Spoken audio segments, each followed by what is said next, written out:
Chief Minister of Karnataka, Siddaramaiah on Sunday advised police personnel to maintain self-discipline, patience and a human approach while performing their duties. He was addressing the passing out parade of the 46th batch of Civil Police Sub-Inspector trainees at the parade ground in Mysuru.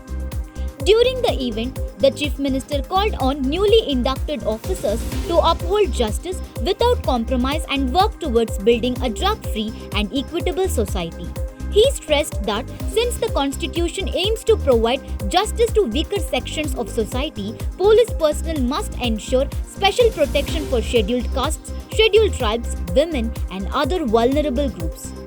Citing Mahatma Gandhi, Siddaramaiah said that true independence of India could only be achieved when women can walk freely on streets at midnight, highlighting the importance of women's safety and law enforcement responsibility.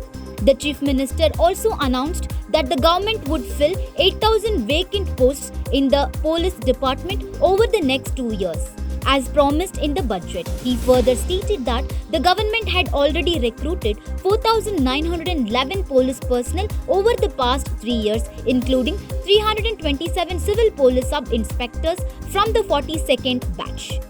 Siddaramaiah also announced a reward of 2 lakh rupees for officers and staff of the Karnataka Police Academy in recognition of their contribution.